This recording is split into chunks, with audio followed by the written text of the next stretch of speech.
Welcome everybody back into Nerd Sesh. As always, I'm Carson Barber, and alongside me is Logan Camden, and you already know the drill. It's Sunday night, so we are going to be breaking down all of today's Week 12 action from around the NFL. We're going to start with the Sunday night game. Even though this ended up being a clunker, it was still a big game on paper. We had the 6-4 Buccaneers coming into this one, going up against the 8-2 Rams. This is not just a victory for LA, Logan. It is a straight up blowout.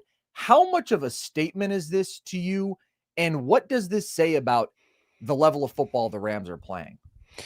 I mean, I think they're one of the best teams in football. Pretty simple. The Rams have just answered the call at every turn this season. It feels like when everybody else has kind of let you down, like they've been in every single game and they've handled real competition, and like you said, man, this turned into a beatdown real quick. Like they put a beatdown on the 49ers a couple of weeks ago, and the Niners are a really good football team. They beat the Seahawks last week, right? Like that ended up being closer, but I think Seattle is one of the best teams in the NFC. Like they've got a lot of wins against legitimate competition, and their losses, like against Philadelphia, that comes down to a blocked field goal. Like I just think the Rams are probably the most complete team in football, man. Like they have the least flaws, and the two big advantages. I don't want to beat a dead horse. The two things that we talk about that impact games more than anything else: the quarterback position and pass rush. And I think they are elite in both of those categories. Matt Stafford, is he up to 90 touchdowns to 0 interceptions over the last 8 weeks now? Like he has just turned into football Terminator and is unstoppable. And on the other side, like Jared Verse and this pass rush, I think are among the elite in football as well. And so they are A+ in the two most important categories in football. They have got an elite head coach and a really well-rounded roster. The other thing that I was thinking about during this game, Carson, is just the addition of Davante Adams and how much, one, better he is than Cooper Kupp was in this offense, but two, just the different kind of receiver that Davante is and what he brings to the table. Like, I just think he has a different kind of unstoppability in the red zone, and that's another reason why he's more valuable and why this Rams offense is even better and even more elite. Like, they've got a great running game. They've got great receiving talent. And I just think Davante has taken them up even another notch from where they were. Like, to me, that was one of the big struggles with the Rams over the past few seasons with Puka and Cooper. If you had to knock them on anything, it was their inability to actually put the ball in the red zone. And I think Davante has been a huge help in that way. And they've just been one of the best teams in football in that regard this season. So I just think this reinforces the Rams as legitimate contenders. And I don't know. They may be number one in my contender rankings. I certainly know the team that I've added. You know what, Carson? Yeah. You don't want to do it to them? I'm not. I like the Rams that much. And because of how much I like them, I'm going to refrain. I have put the hex, the curse, the whatever you want to put it, the bad juju. I've done it to every team that I put in the number one spot this year. So actually, out of respect for the Rams, I won't. But they're competing for that spot, man. You got to start wondering about the integrity of a list and the man making the list if you deliberately can't put the team you think should be at number one. The fascinating mind of Logan Camden, who, to the best of our knowledge, has legitimately put a curse on whoever he puts at number one. The Rams are my Super Bowl favorite now. In the year of in the year of everybody just being okay and having these letdown performances and these significant flaws, they've just been the most consistently excellent, and they're the most phenomenal all-around football team, checking all these boxes: elite quarterback play, elite coaching, elite pass rush. But it's not just those three things, even though those are huge three boxes to check. The totality of this offense is so damn good and balanced. They've got a good offensive line. They've got two elite wide receivers: Puka, who's top 5 on the planet, Davante, who might still be a top 10 receiver. And I love the red zone point that you bring up specifically. I do think that's where he's been most valuable, because I do think his single most special trait is those sort of quick release situations when you just need somebody to win right off the line.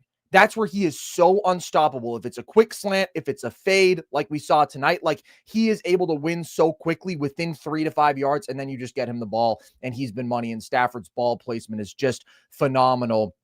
Those two are incredible, but also the success that we have seen them have using heavy personnel, the various like good pass catching tight ends who they can deploy, their relative effectiveness running the ball. They aren't like a dominant rushing attack, but they're a legitimate, respectable one. And then defensively, it's not just one guy, right? It's not just Jared Verse. It's Kobe Turner and it's Byron Young and it's Braden Fisk. I mean, it's just this group of dudes who can get after the passer. The run defense has also been legitimately really good for them this year. And I think that the secondary has improved a significant amount. I think that would have been the question about this defense coming into the year. That was where they had maybe a spotty performance or two earlier in the year. You think about like the second half of that Philly game. But since then, dude, they've been pretty damn good. I thought the DBs played really well today. So they're an elite overall pass defense. They're an elite overall run defense. They're an elite overall offense. They're top 5 in points per drive scored. They're top 5 in points per drive allowed. And like you said, I mean, they are now putting forth dominant performance week after week. We are now looking at 6 straight wins, almost all of them blowouts. The only one that wasn't was that Seattle game, which I agree is against another legitimate contender. Their only 2 losses are literally at the last second to other very good teams in games in which some funky stuff happened. There's just nobody who I trust more right now. And I feel kind of foolish maybe for not seeing it sooner, because last time we ranked our top contenders a couple weeks ago, I had them in the 3 spot.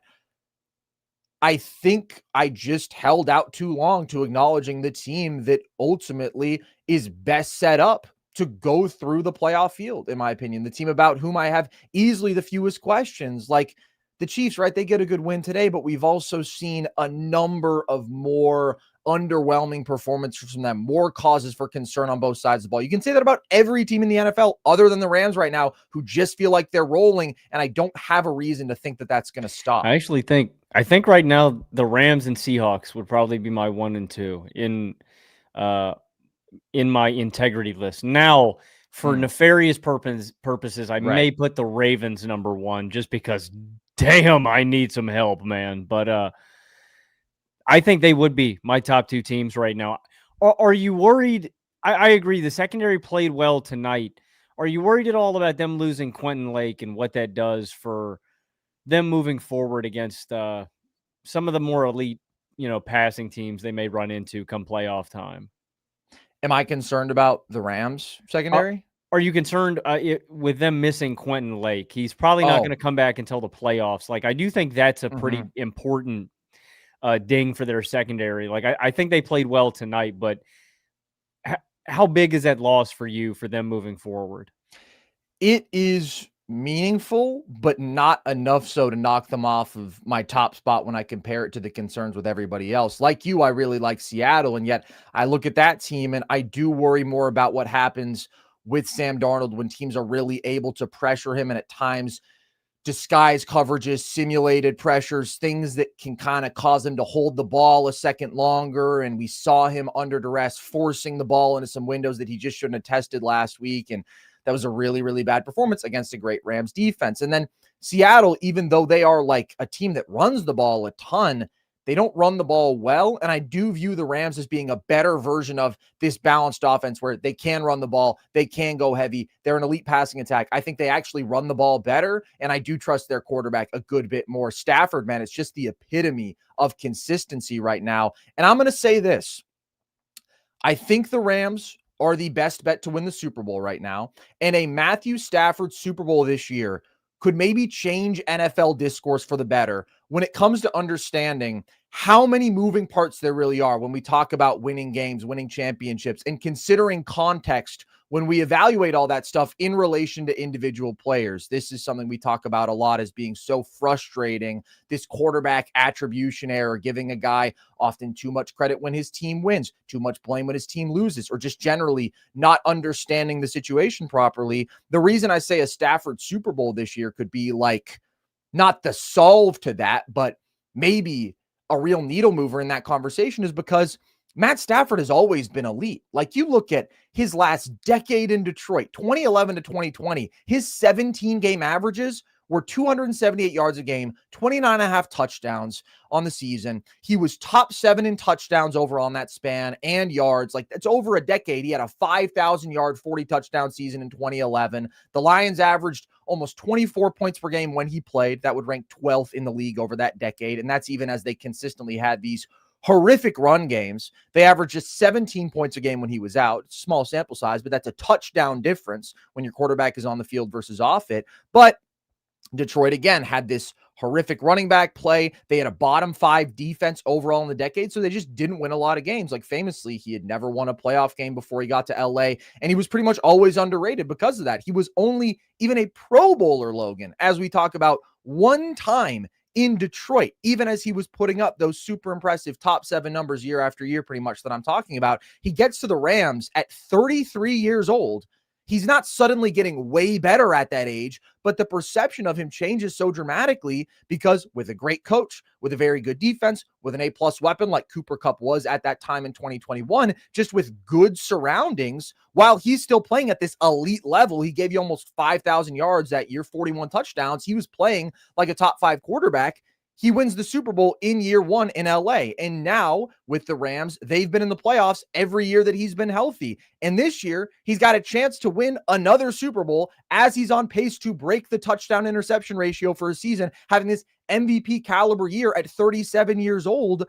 So I just think it would be beautiful to see the guy who was literally called Stat Padford, Logan. That was his nickname because people said, yeah, he puts up numbers, but he doesn't win games. As he was carrying these miserable teams to the best of his abilities, if he were to now win 2 Super Bowls in his mid to late 30s, I just think it would be great to see that because I love Stafford's game, but also because I would love to see how that forces people to reconsider their notions of what a winner is at quarterback, which is this very ambiguous term that gets thrown around. How we value team success for individuals in this sport where you got a 53-man roster, you got 3 phases of the game, you got 2 sides of the ball, you have so many factors in which one player is not involved, and yet so many people try to make it all about this quarterback won it all, this quarterback didn't, this one quarterback won that game, this quarterback didn't. Like, I just think pointing just at wins and losses when it comes to quarterbacks is one of the biggest plagues that we have in NFL discourse, and it leads to great quarterbacks being underrated. It leads to mediocre quarterbacks being overrated, and overall, I think it's just misused. And if anybody proves how much that can all change depending on situation over an entire career, even if you've always been playing at a high level, it's Matt Stafford and how much all this stuff has changed with him in LA compared to Detroit. So that's one reason I would like to see the Rams get it done. I think they're a phenomenal football team, but I also just think it's a really interesting case study in something that too often gets oversimplified or ignored or downplayed, how crazy important situation is for these quarterbacks. So he wouldn't just be doing it for himself. He'd be doing it for the Justin Herberts. He'd be doing it for the Dan Marinos. He'd be doing it, cover your ear, Logan, to a lesser extent, but even for the Phillip Rivers, like these very good to great quarterbacks who people hold team success against them when often it's really not their fault. Not their fault. Shout out Theo. I agree fundamentally with your point. The one thing I'd say about Stafford is I really think he turned the corner in like 2015. I remember not liking Stafford that much when I was a kid. Like, I remember being a guy that talked about Stat Padford, and one, yes, I think I was naive, and I don't think I think I was a victim of the QB winning to blame issue. But also, Stafford got better at protecting the football. Like, Stafford was really bad at, like, that was my knock. I remember distinctly because my friend Angelo, like, the only Lions fan I knew, and he was my best friend, and so we'd always talk about the games on Monday when we'd see each other. And I just remember always shitting on him and him shitting on Stafford too, because he'd always and I look back on these games differently now, but Stafford would always be trailing in the fourth quarter with a deficit, and he'd always throw the game-losing interception. And so I do think Stafford turned a corner and actually got better. But part of the reason why was because he could never build a margin or a lead because those teams were always so bad. So I do fundamentally agree with your point, but I think early on Stafford had kind of built a reputation for himself that he had to get off of that, like you're saying, probably wasn't fully appreciated. It was like a butterfly. You know, he had to go through this metamorphosis it probably didn't get fully appreciated until he got to LA. Right. I'm not saying that he didn't get better from the day he set foot in the league until 2021, until today. Like, obviously, I think there are areas in which he's improved. I actually think as a decision maker, he has been at his best with the Rams. But like you said, I think he started significantly cutting down on the turnovers a half decade before then. And I even think if you look at some of the earlier years, like 2011, I mean, it's one of the most productive quarterback seasons we've ever seen. And he led a top 5 offense that year. And then the next couple seasons, he does have some turnover issues, but he's also got these horrific run games. He's got bottom 5 defenses. Like you said, there's a crazy burden on his shoulders. That's where I gave a guy like Dak a pass last year, right? Because when you are being asked to make the play every time, inevitably, you are going to have to take on more risk. You're going to have to take more chances. And sometimes that's going to manifest in turnovers. So Stafford, yes, has improved in some ways.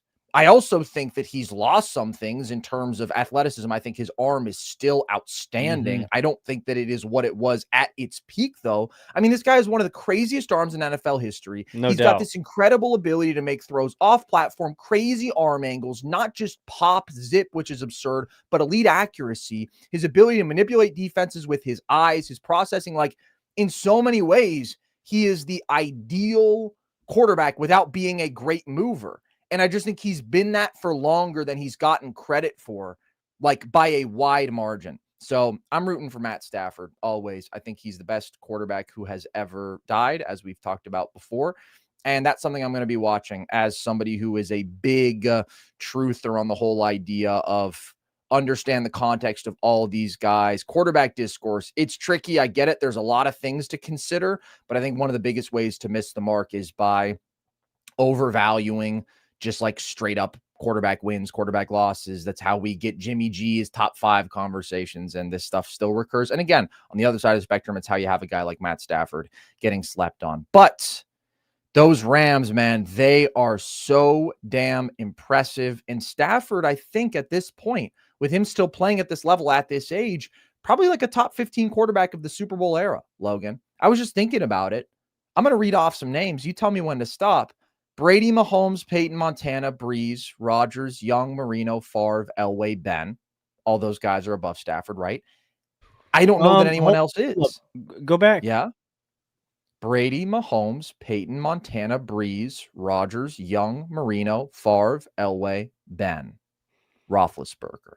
Elway is the one that I would consider against the most. Yeah, you're low on Elway. I'm lower on Elway than the consensus, but I still think just what he was as a creator. I mean, and he's also an all-time. Yeah. I took the words out of my mouth, bro. Yeah, like literally, I completely agree. It's debatable, but I think he's.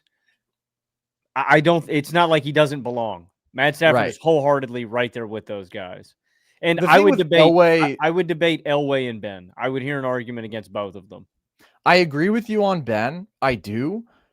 In fact, I think their career paths are so different, and yet you might end up looking at like some of the accolades and bottom line career numbers, and they could be pretty similar just because, Ben was never a first team All-Pro. Ben was only, I think, a 6-time Pro Bowler, but he's got the 2 Super Bowls. Both these guys on the back of longevity. I mean, they're going to end up like top 8 all time in passing yards and touchdowns. So that's interesting. Elway, I do think peaked higher. We don't need to get into a whole thing about how Stafford's definitely aged more gracefully. That is a significant edge. I would say that he's aged as well as just about any quarterback ever outside of Tom Brady, obviously. But it's incredible.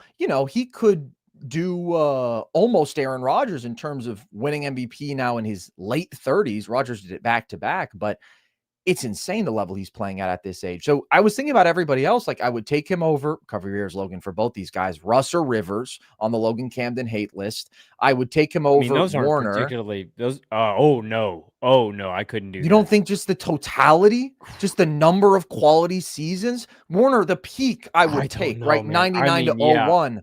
It's such a late start, and he just doesn't sustain it. We're talking about now, Warner and again, Favre varying in exact close. quality, but 15 really good to great seasons from Stafford. Warner, Favre, Burrow, those would be guys that would probably be like right on the cusp. No, Stafford has to be above Burrow. Burrow just hasn't put together enough. Well, no, I'm saying that I'm just saying in terms of talent, like because I think they're all close. Not peak, not talent. Career. Yeah. I mean, because I was thinking, obviously, I don't know that I could have Josh or Lamar above Stafford when you factor in the totality of the career. He's just been doing it for almost a decade longer. I don't know. I think those guys have peaked so much higher than Matt Stafford. I agree that they've peaked higher, but again, it's a I think balance that's of peak and longevity. It is a balance. I think that's so much more important. Like those guys, Okay, but so like you would have those guys have above peaked. him. Those guys have peaked so much. Like I don't even have to I don't have to think about those guys. You don't even have to think about it. Interesting. For me, it's a conversation. I agree the peaks are way higher. I've said I think they are two of the three greatest regular season quarterbacks ever, just in terms of being crazy offensive engines at their peaks. And then the other guys you get to, like Warren Moon, I think you got to go with Stafford. Well, Moon had really bad turnover issues throughout his career. Like you look at some of the interceptions. Another not his fault guy in the scheme of things, though. Didn't have a lot of good teams around him. Didn't have a lot of help. I think I would agree in general, but yeah, you look, I mean, he was consistently like top 5 every single season, basically in total turnovers, lost, fumbles, and interceptions. Yeah. But Warren's a great all-timer. I would take Stafford in a heartbeat for sure. I would take Stafford too. Yeah, because even the longevity there, Warren doesn't really have over him anymore. Staubach would be like a throwback guy, Unitas, like guys like that. I would definitely think about. Oh, you're saying Super Bowl era? I'm saying Super Bowl era where Unitas just doesn't have enough quality seasons at that point. All time, obviously. Yeah, he's very high up there.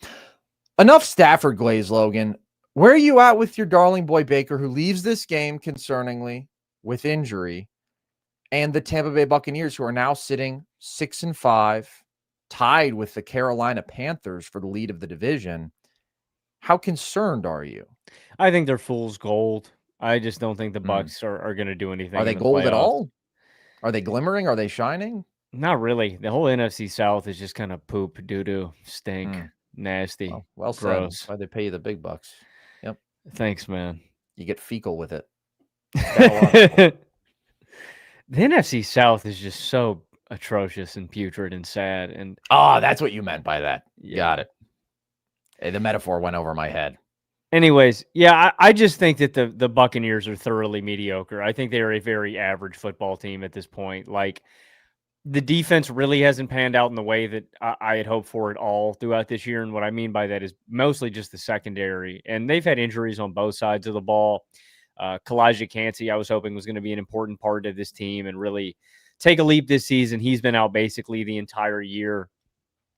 But I haven't seen them get better. You know, this is a defense that started off really slow and has been, just pretty average. And the offense has really come back down to earth since, they've been thriving and they've had success, like the big Sean Tucker game. And they've had Tez Johnson break out and have his moments. And so is Cade Otton. Like, guys have stepped up, but it hasn't been sustained. And I just think I'm reaching this point where combined with the injuries, really the injuries combined with the tape that they've put down, the film, I just think the Bucs are headed towards a first round exit. And I don't think Baker Mayfield is capable of dragging this team to where they need to be. I'm disappointed, man. I was hoping the Bucs were going to figure it out.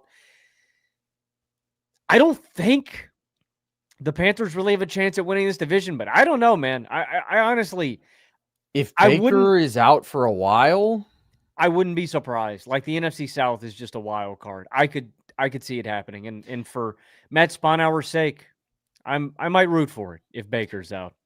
Here's why: if Baker's healthy, I still think it's overwhelmingly likely that the Bucs do win the division. I do think the Bucs are the better team. They also have like the inverse remaining schedules. The Bucs have the 3rd easiest schedule remaining. The Panthers have the 5th toughest schedule. Like, I would view Carolina as an underdog in every game but one. I think Tampa is a favorite in every game going forward. Dude, they have the Cardinals, Saints, Falcons at home. They go to Carolina, to Miami, and then they host Carolina. So if Baker's able to get out there, I still think that they're just better than that competition, but they haven't done anything impressive in a long while now. And it's been a really tough year for them on the health front. I think that's obviously a huge component in this. And also, they have had a really tough schedule so far. Like, they are about to get a nice treat on the back end here if they can literally hold their limbs together and they aren't a full zombie team. Because like I said, there's a lot of easy pickings coming up on the schedule. But up to this point, dude, it's been pretty brutal. They've played a lot of really good football teams, but they've struggled against those good teams a lot. And the defense has totally been underwhelming. I mean, it's just mediocre, and against good offenses really hasn't been able to get stops. But the offense is what has really regressed more so, in my opinion, like just not been nearly the same. And obviously injuries are a big factor in that. Again, they haven't been fully healthy all season, but this group being a top 5 offense in football last year, adding talent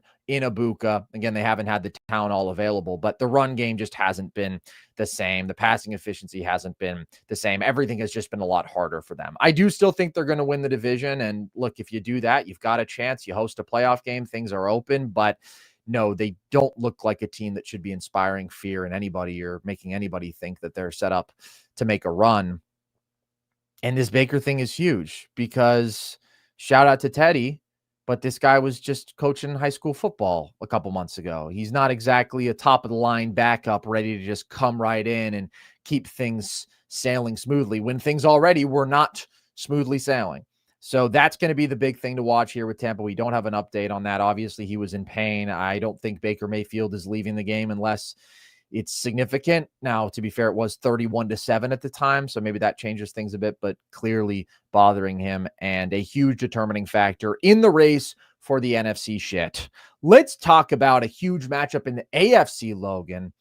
The Kansas City Chiefs played their biggest game of the season so far, not the one they would have circled coming into the year thinking that's going to be the biggest one through 12 weeks, but 5-5 going up against the 8-2 Indianapolis Colts. Obviously huge playoff implications for them as they're chasing a wild card spot, coming off a loss, and they get a huge win. What did you take away from this one for the Chiefs?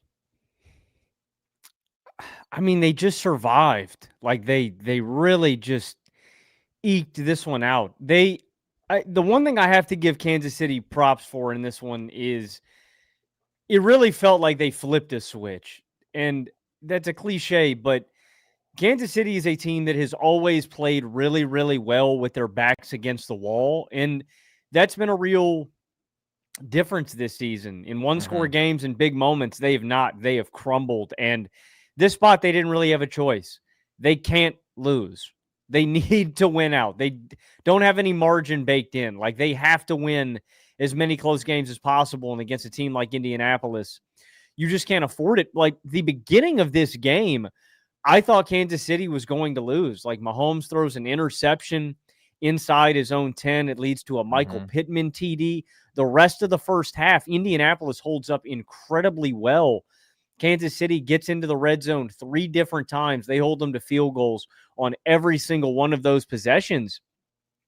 And that one at the end of the half was super impressive to me from Indianapolis. They drive down to the red zone, and Indianapolis can't catch a break. They've got a face mask penalty. They've got a roughing the passer penalty that sets up a 1st and goal. At this point in the game, they've got 8 penalties for 63 yards in the first half, and they still hold up in the red zone.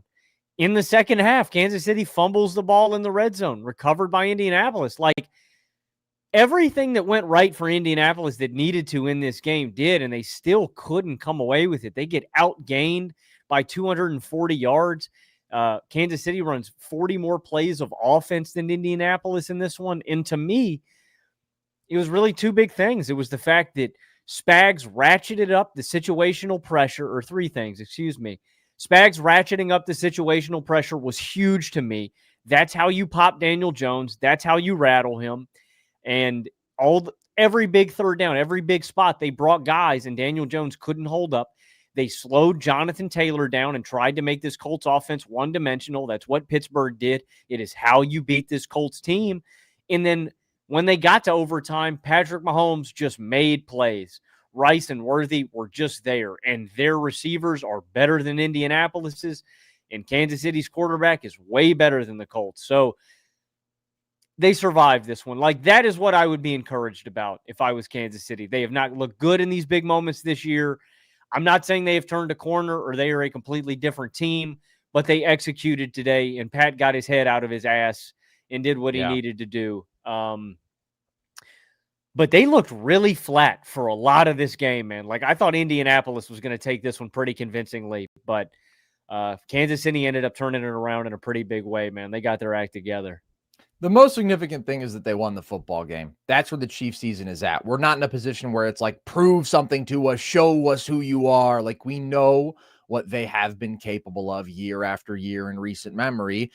And we've seen some of the highs that they've had this season. They are in a position where they come into this week, they're 0-5 in one-score games. They've lost 5 games to other winning teams. They've had a tough schedule, but you got to go out there now and make a playoff push. The division is all but gone. You got to scrap and claw your way. And this is arguably the biggest football game remaining on their schedule to do so. They've got big ones coming up, dude. I mean, they got to go to Dallas Thanksgiving. That's not an easy game. What we've seen from the Cowboys over these last couple weeks, what that offense is capable of with some improved stuff defensively that we've seen. The Texans, that defense is just absolutely vicious, murderous, psychotic, one of the best pass rushes and one of the best defenses we've seen in a while, I would say.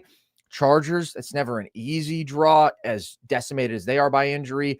We did see LA beat them earlier this year. We know what Herbert's capable of. They got another Broncos game. Like, there's a lot of work left to be done for Kansas City. That being said, this was a huge one off of back-to-back losses against the team as strong as Indianapolis. And to do this in a season on the line kind of moment for them almost is really significant. And I think first and foremost, you got to give props to the defense, because from the moment they were down 20-9, Kansas City forced 4 straight 3-and-outs. Not just stops, 3-and-outs, dude, versus the number 1 offense in the NFL. That is genuinely elite stuff from the defense. And I do give props to the offense in the comeback, because obviously they made plays as well. I thought Rashee Rice was phenomenal in the second half of this game. I mean, timely play after timely play, specifically 103 yards after the catch. He was just making plays in space, and they totally needed that. But also, like, even though, yeah, they came up with a couple clutch scores, you pump the ball away to midfield, down a field goal with 6 minutes left against an offense as potent as Indianapolis is. Like, that could be the game right there. You might not get the ball back at all. You might get the ball back down 10 with 90 seconds on the clock, and the game is all but over. And yet your defense put in a tough spot comes through huge, as they did over and over again, just delivering. I mean, 11 drives for the defense, only let up 20 points. If you take away the touchdown where Indianapolis got the ball like at the 5, that's only 13 points allowed on the other 10 drives by Kansas City's defense. That is phenomenal stuff from them. And I do think we continue to see the flaw in Indianapolis offense, which is that if you can really keep the run game in check, you're going to have a pretty good chance at beating them. Easier said than done, but Kansas City was able to do that today. And I didn't like the play calling from Shane Steichen, who was a fantastic coach, but 6 straight passes on those final couple drives in the fourth quarter as you're trying to close the game out. Like, I get that KC had been great defending the run. I'm still probably running on first down both times there, just to see, can we get something easy, get the ball in our offensive players' best hands, keep the clock running. That's not a significant component, but like, it just felt safer, and it felt like you at least want him to touch the ball once, at least on one of those 2 series, man. So that I thought was a little bit of a difficult way to go out. But obviously overtime, I mean, Taylor gets stuffed on the 3rd and 1. It was just a really great defensive showing down the stretch from Kansas City, bottled up the run game, got a lot of pressure, dialed up effective blitzes. I thought Chris Jones was great. This was like a nice kind of vintage Spags, Chris Jones. They're actually able to get some pressure performance that we haven't seen as much from the Chiefs this year. It's been more up and down on that front. So it's a great win for them, all things considered. I've never been worried about the Chiefs as a football team, right? We've consistently talked about them among our top contenders, like even having them number 1 in my contender rankings when they were sitting at 5-4. Like, that's the respect that I give to this football team. Again, the concern has been, are they literally going to get into the playoffs? And this is a huge step for them to take on that front.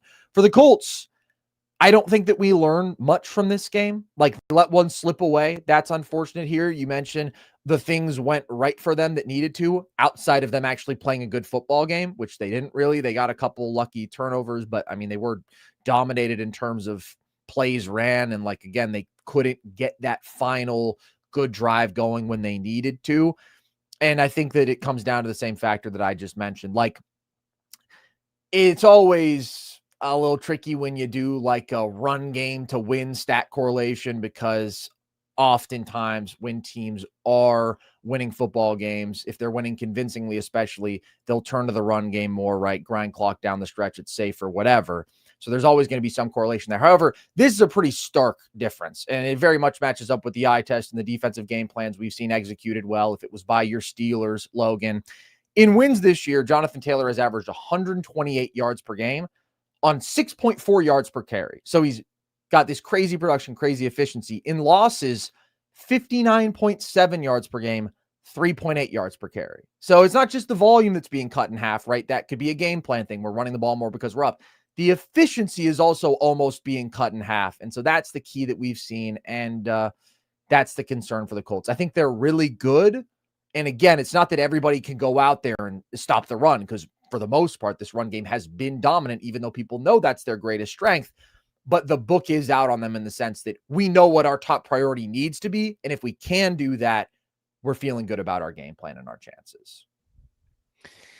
Yeah, and that's the way to stop them. Like, and I think that was the bigger issue. I was impressed with the Colts defense today, holding the Chiefs to 20 points in regulation. They do have some turnovers, but I feel like the offense was where, especially down the stretch in the second half, I was most disappointed with. Like, I thought the Colts defense played pretty well today. Like, the Chiefs got a lot of yards, but they came up. All of those red zone stops were so crucial. That should have been what swung this game at the end. Like, that should be what we're talking about, is the fact that over and over again in the first half, the Colts stonewalled Kansas City, and that made the difference. But Indianapolis' offense just stalled out. So I think the Colts are a really good football team too, man. But I think we've seen what their formula is to beat them, what's going to get them if they're going to got in the playoffs, and what the recipe is, so to speak, against this team. But I still think they're very good. It is certainly not as significant a loss for them as it is a win for Kansas City, just because the Chiefs are playing for so much more. The Colts are in a much safer position, but does matter for them in terms of the 1 seed now being a game out of that conversation with Denver and New England, and also now only having a game lead on the Jags for the division. Even the Texans 2 games back, but gaining and playing some really good football as of late. So the Colts are still the best team in that division, but they would have liked to have this one, and they were not able to get it done. Let's go back to the NFC, Logan, where we had a very big game. Another team that is trying to gain in the playoff race, now up to 500 on the year, sitting at 5-5-1. The Dallas Cowboys got a huge win over their division rivals, the Eagles, who are now also looking a game back from that 1 seed, chasing the Los Angeles Rams, who we glazed so thoroughly earlier. What did you take away from this game? Do you think that this was more of a Dallas impressive win coming back down 21-0? Or was it more of an Eagles choke job meltdown? Number 2 from the Eagles. I think they dropped a number 2 down their pants in the second half. Back with it again. Very clever. Thank you. They were scoreless in the second half. Like, I want to give props to Dak Prescott, my darling baby boy, George Pickens. I thought you were about to say your darling baby boy, Dak Prescott. And I was going to say, folks, this is one of the all-time 180s. But I would have supported you because you want to end up on the right side of history. No, I am just really happy that my darling baby boy, George Pickens, has somebody to throw him the football. I always knew that he was going to do this. You did. Oh, why couldn't it have been with the Steelers, man? Because you guys don't know how to have good quarterback play. That's the problem. But you really did, Logan. I did not think Pickens was going to be this good in Dallas. He has been, like, in terms of production, clearly a top 5 receiver this year. I think in terms of talent, he's in those top 5 sort of conversations. People got all up in a tizzy when I said, ooh, who's better, him or CD? All I did was post a poll, and people were saying a CD because, I don't have the memory of a goldfish. Look, CD, obviously what he did a couple years ago, 2023, an incredible season. George Pickens this year is on pace for 1,630 yards and 12 touchdowns. And is one of the most explosive receivers in football, one of the most athletically impressive. Like, when it comes to being a deep threat, he's top notch. When it comes to being a contested catch guy, he's a monster. When it comes to making plays after the catch, he is insane. I mean, the speed that he does have at his size, his hands are ridiculous. He holds onto that ball no matter what. And I think the criticism of him historically has always been, oh, but he can't separate. Oh, but he's not a particularly good route runner. I don't even think that's true. I think he is consistently getting open out there. I think he is consistently creating separation, and he doesn't need that much because he's such a playmaker at the catch point and after. One thing, I do think he is better because of this situation. The fact that obviously he has a much better quarterback and he has CeeDee Lamb most games playing alongside him. The other point I would make, I think a lot of those criticisms stem from George's effort and not his actual ability. Because he did fully quit on you guys for a football game. Like, he did do no, that. and that wasn't just – no, if you go back and watch games, full games, it's not just a random game. It's not just a random quarter. Like, there would just be random plays where George is like, I'm not getting the – and I can't blame the guy in retrospect. That's how I want my receivers. I want my receivers throwing fits. But I want my receivers causing all sorts of shenanigans as long as they're making plays on the field. He's – now, what I'm saying is he has extra incentive to give 100% each play, and I think that's what some of those criticisms stemmed from. But, man, George is – in his coordination, man, George is an actual alien. He was built to play wide receiver. He was. I know how much you love glazing George, but I don't want to distract you from our other favorite activity of hating on the Eagles, so please get back to that. Why was this more of a Philly disaster? They were scoreless in the second half. I mean, they were up 21-7.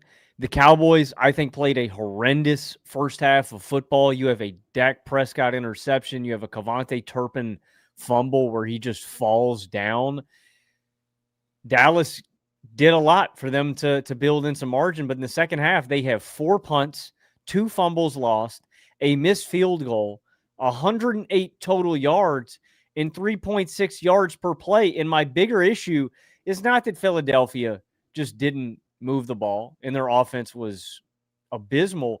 It's the fact that everybody that has played the Dallas Cowboys this year has moved the football like a hot knife through butter. And Philadelphia actually got walled up in the second half. Like, I don't know. I have been waiting. And Eagles fans, maybe plug your ears because you're not going to like what I have to say. I have been waiting for this exact game script to bite Philly in the ass. I just didn't know when it was going to be. And of course, Carson, they have been in tight games every week, and we pick against them. And the one week that we both pick them, you know, it's crazy. They get us. I really thought about picking the Cowboys, but I'm a coward, and I didn't want to pick against the Eagles again, especially. Same. Yeah. So no credit over here. Here's where I'm going to push back just for a second. I'm worried about the Eagles offense. I've been worried about the Eagles offense all year. What you said about every single team in football moving the ball like a hot knife through butter against the Cowboys defense, I don't think this defense is the same that it was before the bye, before they started to get healthier, before the Quinn and Williams trade. I'm not going to go out there and say this is a good defense now. I'm not going to overreact. I think we need to see more.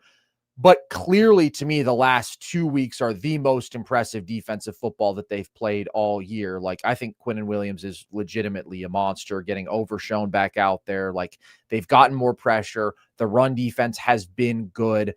And that, to me, really changes the ceiling for this team because first 9 games, they were in a boat race every week. They were in a shootout. Like, it was, okay, we are a top 3 offense and we are a bottom 3 defense. They had the 2024 Bengals situation, and their defense was pretty much as bad as the 2025 Bengals. Like, those were the 2 worst defenses in football. And I just think they are meaningfully better on that side of the ball now. How much better?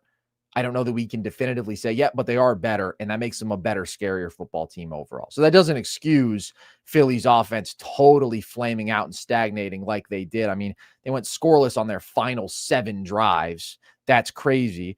They had tons of penalties that kept setting them back. They had no juice in the run game, which is the most concerning theme of the entire year. We can talk about the passing attack because that's always going to be like the aspect of Philly's offense that you feel less confident in, especially when you think back to last year when the run game was great and the passing attack was often anemic and just overall inconsistent. That has remained. The passing attack, same issues this year. And that tends to be the big talking point. But like the extent to which Philly's run game has fallen off is really, really concerning. And I think just as big a problem when it comes to this offense. So this is a team that consistently struggles to move the football for 4 quarters, especially if they have to do it primarily through the air, primarily living in 3rd and long because they aren't picking up yards on early downs on the ground. And like AJ and Devontae actually collectively had one of their better stat lines of the year, and they both made some big plays, but it was mostly over those first 3 drives when they were moving the ball.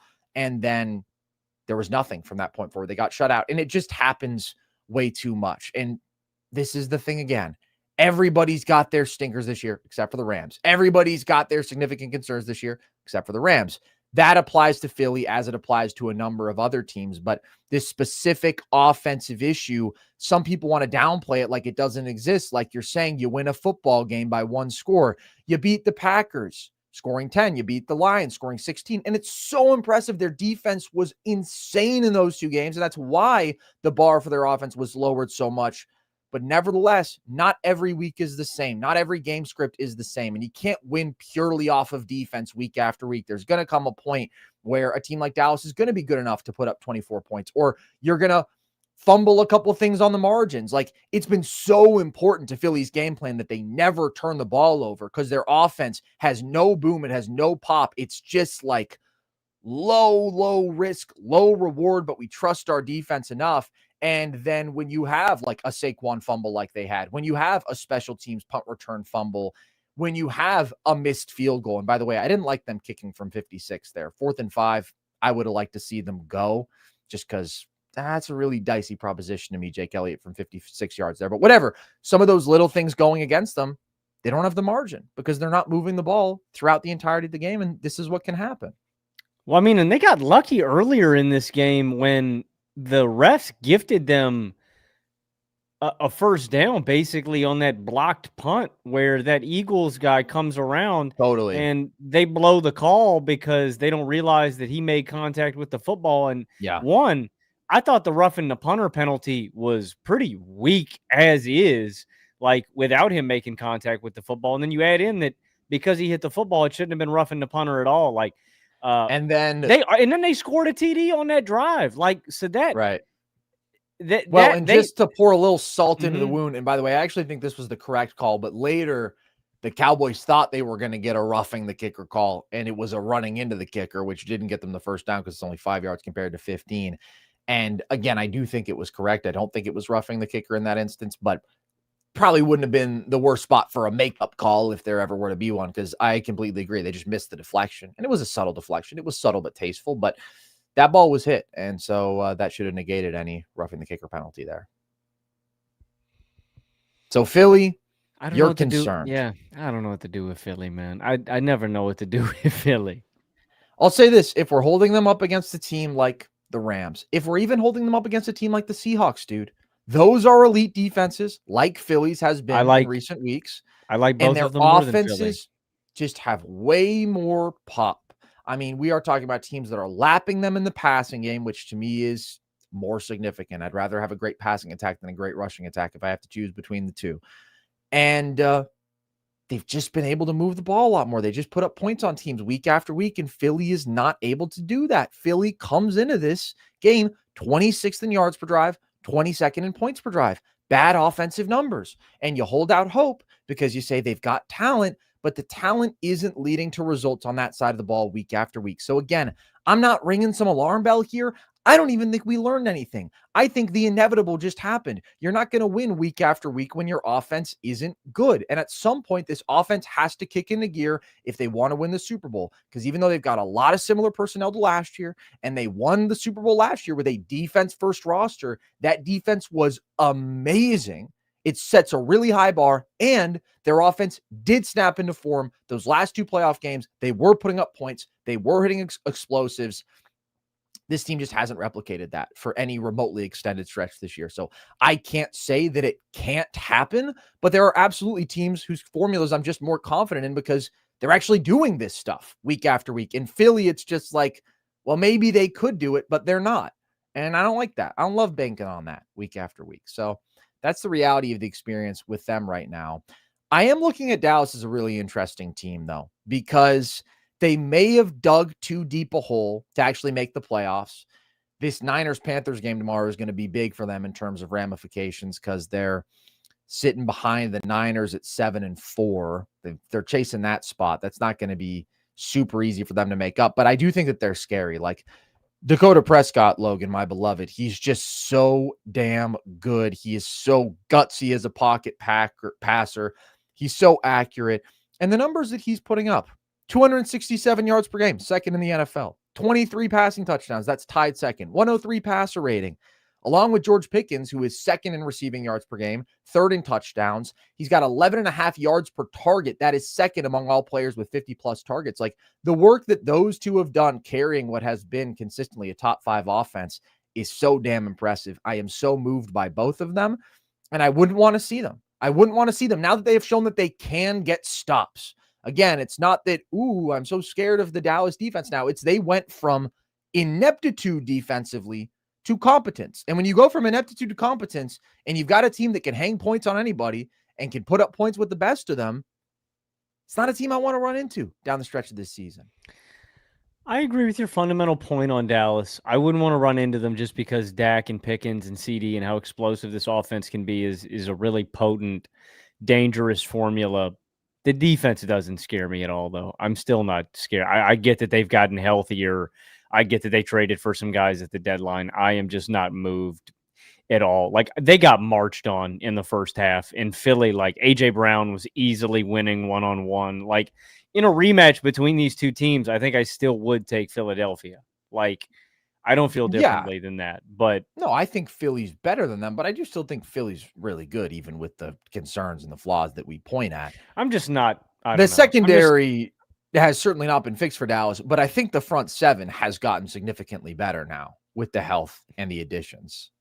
They're a little better. I'm just not moved by this defense. This Chiefs game is going to be interesting, dude. I think they're going to play the Chiefs really tight. I wonder what the line for that game is going to be because I don't think Kansas City is going to be a heavy favorite. I've been impressed by Dallas these last couple weeks, and obviously they're not going to reach the heights that I think they could have if they just had Micah Parsons, right? They're just trying to make up for trading away a special player. But I do think with what Dak is doing, with what Pickens is doing, they do still have CD Lamb. Like, this is a team that can beat a lot of good football teams. Like, they're capable of that for sure. And they did it today. Let's talk about another NFC East team that very nearly pulled off a magical upset today, Logan.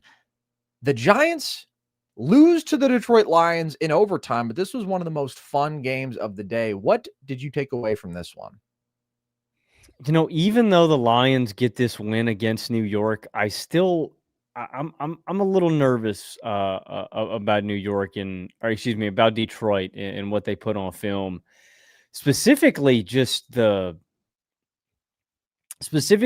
play of Goff and how he dealt with pressure in this offensive line. Like, I just think the Lions' offensive line has kind of regressed in terms of pass protection and don't get me wrong, because the Giants have an elite pass rush, right? Like, this is a hellish matchup for any offensive line to deal with. But I just think we've seen it a few too many times this year to just kind of absolve them and think that it's going to magically get better. Because I think we kind of have this tendency, at least I do, and I've done this in the past, so I can't talk for everybody. I have a tendency to just kind of pencil in, if you're a good run blocking team, that you're a good pass blocking team. And it's just not the truth. Like, it's two different things. I think the Lions are an elite run blocking team, and they have an elite rushing attack. And, it just works. I think that they're still as good as they were run blocking and of a rushing attack as they've ever been. But I am seriously worried about the passing attack as a whole and the offensive line. One, I just think the offensive line has been worse this season. I think Goff has been pressured a ton more. I think Goff has crumbled under pressure consistently and has not looked good. That's not really anything new. I think that's something that we've known for a while now, that Goff is susceptible to falling apart when you can attack him. But that really worries me about Detroit because New York was just in the backfield all day. And I don't know if I should be worried about this majorly. just like Amon Ra and what we've seen from him and his hands. And just like, I don't know, this guy I thought had some of the best hands in the league last season and over the past 3 years. Like, if you had asked me who's got the best hands in the league, I'd probably say Justin Jefferson. Jefferson would probably be like my first pick because I think he's just the total package. I might even throw a cheeky answer like George Pickens out there, but Amon Ra would be like one of the first guys out of my mouth, and he's just been uncharacteristically bad in that regard. So I like Detroit. I think they are very, very talented. I think they have one of the best rushing attacks in football, and I like how the defense has been playing recently too. Like all of that. But when we're talking about them in the best, the biggest games, the best environments, like when rubber meets the road, when all chips are down, like when they really need to play their best football, I am worried about the offensive line and their pass protection, and I'm worried about Jared Goff holding up and coming through when you need him. They came up clutch in this one, like they were kind of asleep at the wheel for a minute, and then they figured it out, and Jahmyr Gibbs had an incredible day. Like the runs he broke off is what kept Detroit in this game, but I am worried about Goff in this passing attack. It's fair. I think that when you talk about him dealing with pressure, that's always going to be the biggest concern about this Lions offense. I will say, I do think this was kind of meant to be a voodoo magic Giants win, a little bit of that Jameis magic, inject some life into them with the weirdest pregame speech you've ever heard, and it somehow works. Like the fact that they had the 2 trick play touchdowns. I mean, Jameis catching the toss back on the flea flicker, having to make a pass rusher miss doing that, and then launching it 50 yards downfield for a touchdown. I mean, Wan'Dale was wide open, but I don't care, bro. That is a tough throw. Both of those plays, the catch up the sideline was incredible because he had to break a tackle to get into the end zone off a pass from Gunnar Olszewski, of all people. Watch it, dude. You don't get to say that. That guy has quarterback traits. I'm looking at him. He's my top QB in the 2026 class right now. Are you kidding me? When was the last time you saw a receiver make a throw on the run like that? I mean, he has to make a couple guys miss, and then Jameis adjusts to the ball, makes a guy miss, shakes him after the catch, and then holds off the tackle. Yeah, Mo Sanu could make some throws for sure. But the other one, impressive the other play from Jameis is actually like one of the most incredible touchdowns I've ever seen. I was so convinced Aiden Hutchinson was going to eat him alive on that snap. Like he is flying around the corner, and Jameis not only avoids Aiden, but avoids another pass rusher. Like he hits this like behind the back move. That was amazing, man. Jameis is really good for one to two of those games a year, man. Like if you start him in the right week, because most weeks you're going to get, I don't know, 200 yards, 2 picks, 2 TDs. Like it's going to be pretty, that's an average Jameis stat line. But the Ravens game last year and the Steelers game last year just kicked our asses. Like Jameis's ceiling is insane when he is actually at his best, man. He can play. He can give you 1 or 2 games a year, man. He ascends to this ethereal plane, and he can do anything under the sun. Because the other insane play, I mean, the 3rd and 17, where he somehow escaped from this pocket that totally collapsed. He got hit, and he just like somehow bounced out of it off one of his own linemen, and then boom, launches it to Theo Johnson. Like the Jameis highlight reel from this game was crazy. The way that the Giants put up points, it was just like, boy, is this how we're going to lose this football game? Just pure magic. And they didn't, because Jahmyr Gibbs just went insane, and he's probably the most explosive player in the NFL, Logan. That's kind of my big conversation point out of this game. You got to shout out JSN, who has absolutely been burning everybody downfield all year, but it's a different kind of explosiveness. Like the reason I would probably say Jahmyr is if you get the ball in his hands, I don't think there is anybody with a better combination of shiftiness and pure speed where he can just break a play wide open, right? Like JSN is going to win downfield. It's not going to be insane plays after the catch like it is with Jahmyr. Jonathan Taylor is really hard to disagree. You think what JSN does after the catch is comparable to Jahmyr Gibbs? I think JSN has chops after the catch. Yeah, I think he's got. I think he's really good after the catch. I think he's really good, but I think for the most part, if you look at all these long touchdowns he's scoring again, he's getting open. He's creating Not separation. I all mean, of even I the mean, one like, today, yeah. he threw the guy to the ground afterwards. It was sick, but he had already won. He had already created a couple yards of I don't separation. know, Then he man. makes the JSN catch. has had some big plays after the catch this year too. Like, Most of his long touchdowns, he's catching the ball 40 yards downfield. He's winning on a deep route. Jameer, it's like you what's get your him the ball take? at the line of scrimmage and he can go for 60 from there at any moment. Jonathan Taylor is the guy who I think is closest in that regard, but I still think in space, I mean, Taylor, when it comes to shaking off tacklers with power, he's insane. But when it comes to making guys miss on a routine screen, on a run to the outside, Bijan, I would also have up there. not like Gibbs, man. Like, he's absolutely insane. He's got 16 plays with 20 plus yards this year. That's the most of any running back. And the fact that he hits on so many of those home runs makes him one of the most efficient rushers in NFL history. In fact, he's averaging 6.1 yards per carry this season. That combined with the crazy efficiency he had in his first 2 seasons, he's averaging 5.6 yards per carry in his career, Logan. That is the most by any running back in the Super Bowl era with a minimum of 500 carries. It's like here, it's like Chris Johnson, Jamal Charles, Rashad Penny, those kind of numbers. Well, shout out to Rashad Penny. Yeah, I mean, he's pretty high up there, but I think he may have come down at the end. But yeah, Jamal Charles is the closest, I believe. Jamal Charles is the yards per carry GOAT. Yeah, Rashad Penny, he doesn't have 500 career carries, but he's also at 5.6. That's a great shout. But Gibby, man, he's just electric every time he touches the football, and he's the best player on this football team, I would say. So they do still have so much firepower. And because of that, they can always win a game like this, even with Laporta out.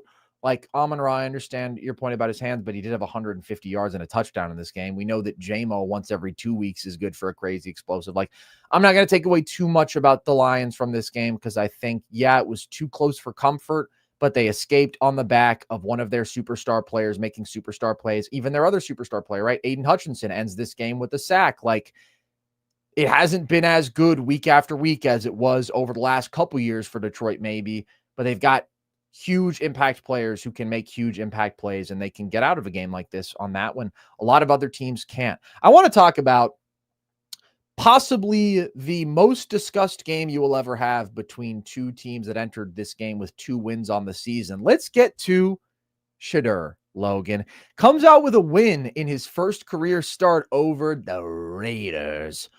What did you make of his performance? I was impressed. I mean, I was really, really impressed. I was rooting for this. I wanted Shedeur to come out and ball out. Like, it's just a win-win situation all around. The Browns have not had a quarterback making their win or making their debut, win their debut game since Eric Zier. Like, and if you're in Eric Zier conversations, you're doing something right. I've always said that. Holy poll today. Yeah. Like, I literally bet against NFL history by betting on Shedeur to win this game. That was really the only reason I didn't. I thought the Browns were against all odds. Shedeur Sanders' first career win. You heard it here first. He did it, man. Is he your MVP right now? He just did stuff in this game that Dillon Gabriel is physically incapable of doing. Like, and that was my fundamental point of why the Browns should play him is he just has stuff that Dillon doesn't. And so you can hate his personality or criticize his play style. The bomb to Isaiah Bond. Dillon Gabriel can't do that, man. Like, there is just a certain level of sack evasion and arm talent that you have to make that throw. And he did it. I don't want to forget the play to Jerry Jeudy. That was incredible. Rolls out right, extends the play, finds Jeudy deep, wide open, dot. And Jeudy just fumbles the ball because he never sees Jeremy Chin creeping up behind him to punch that one loose. That was an awesome play. The screen pass to Dylan Sampson, I mean, that wasn't anything special. He just gets it out to him in space. And Dylan Sampson, leadership. That was intangibles is what that was. Really makes all of that happen. Jamal Adams kind of sets that one up. He had an unnecessary roughness penalty that gets Cleveland across the field, and then that was just a really great play call. But he didn't do too much. The Browns didn't put too much on his plate, I didn't think, but he made big plays when they were there to be made. And this is a Cleveland offense that was lifeless, like just completely devoid of big plays like this. And it's hard. It's hard to get inspired by a guy that's checking the ball down and throwing it 3 or 4 yards every play and isn't completing a high percentage of his balls. Like, I thought they did a really good job of that. And they didn't put a ton on his plate. Like, they put Judkins in at Wildcat in a couple of the red zone opportunities, and they've been really, really effective in those looks this year. The one play that was absolutely embarrassing that cannot happen was the interception. That was an incredibly bad pick from Shedeur. He just never sees the guy. I think he thought that linebacker was going to drift more to the flat and just kind of got trigger happy and let it fly. Just should have thrown it to the flat. I don't think he saw him at all. I mean, it was a simulated pressure. I think he thought that he was coming to rush the passer and just didn't see him drop into coverage.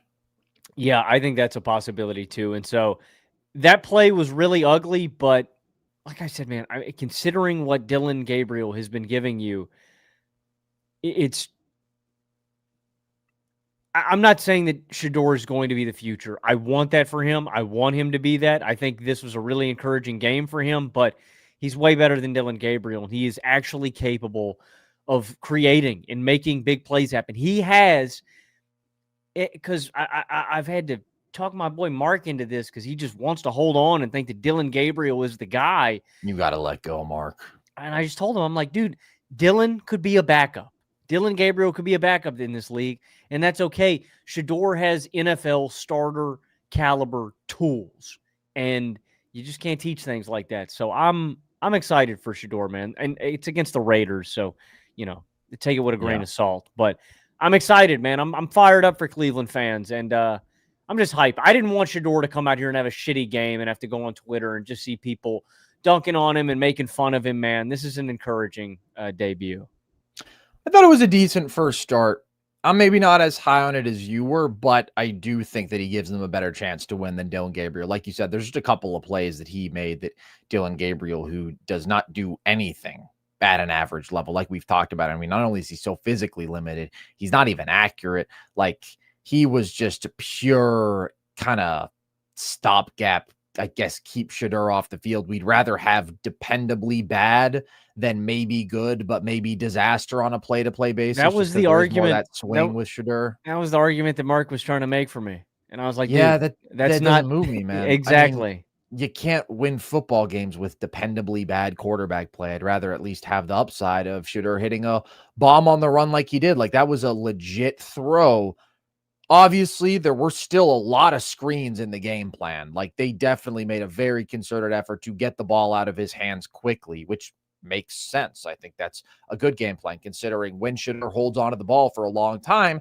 Yeah, you can have the play where he escapes the pocket, makes the throw to Judy, which was a good chunk pickup before the Judy fumble. And like you're mentioning, the big throw to Isaiah Bond.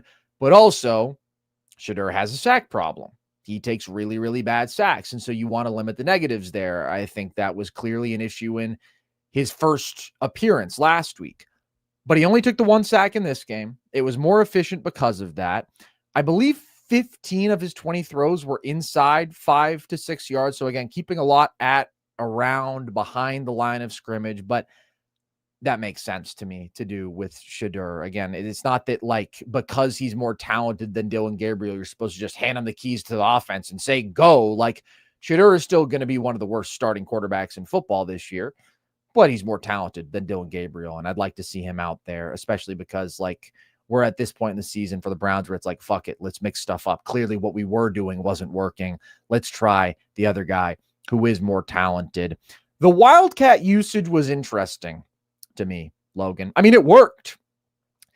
And it wasn't the first time we've seen them deploy that this year. Like, they used it some in the Dolphins game, right? No, they've done that a lot with Dillon Gabriel this year. They like going to that a lot? look. Yeah, they've done that a lot in the red zone. Well, I just think it's I remember don't know. I mean, it's a different game. It's hard to stop. Now, the Browns do it quite often in the red zone.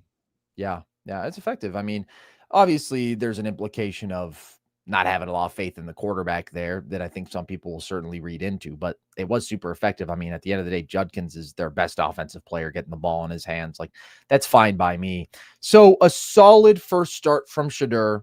It'll be interesting to see what he does the rest of the way, but I do think, well, he should be the guy the rest of the way. He's probably not going to be, because they were saying that if Gabriel was ready to go for this week, they were going to start him. So they probably are going to go back to him, and I think that's wrong. I think even if you feel like the differences in terms of your chances and winning games right now is marginal, because both these guys, again, are going to be bad in the scheme of things, prioritize the guy who's got more upside in terms of his development. Like, Dillon Gabriel is never going to be a guy. I'm sorry, he's never going to be a guy. There's clearly a world in which Shedeur is a guy. And so that's what I would be focusing on. We'll see if the Browns will do that. But you know who is the guy, Logan? The big story of this game to me, the big story of this season, we can talk about Shedeur this, Shedeur that. His teammate is having one of the greatest seasons in NFL history. And he's toiling away on the Cleveland Browns as it's happening. But Logan, Myles Garrett might be having the best defensive season ever. He's got 18 sacks in 11 games. He's on pace for a 28 sack season, Logan.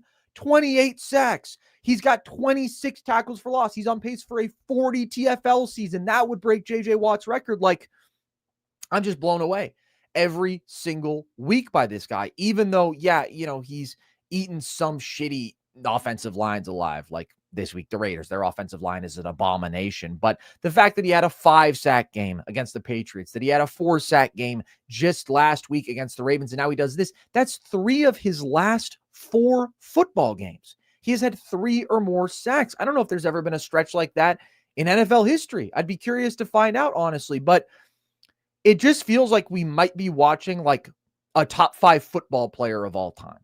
Last week I said I think he's headed for defensive Mount Rushmore. I'm not saying he is a top 5 football player of all time, but like when you just think about the greatest peaks ever, if we do go defensive side of the ball, you've got LT, you've got Aaron Donald, you've got a Reggie White.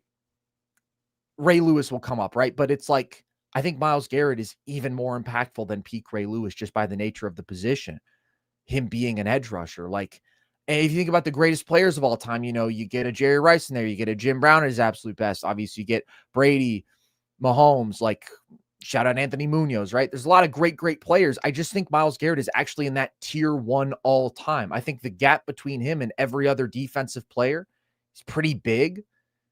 And I think he's the best football player on the planet right now. Like, I just don't see anybody who is excelling week after week like him. And you could say like a JSN if we're talking about purely this season, but the resume for Myles Garrett of being the best defensive player on the planet year after year, I don't know if he's at Aaron Donald level of like 20 sacks from the interior while being such a dominant run defender, getting double teamed every single play. Like, that shit was crazy what he did in 2018, I believe that was.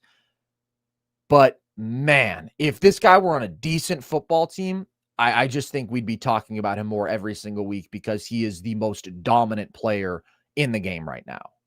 I mean, that's how I felt about watching TJ Watt for so long, like with the Steelers. No, I'm saying like that last point that you made, we'd be talking about him more. I still don't feel like TJ's appreciated enough because the Steelers, Myles Garrett has more playoff wins than that guy, man. But TJ was never on pace for a 28 sack season on a 3-win team. He never had the combination of being this great on a team this bad. I think this season would be better than any TJ year, though, no doubt. I mean, I do think this is on pace to be one of the greatest, like, pantheon defensive seasons of all time. I just think it's too much to ignore right now.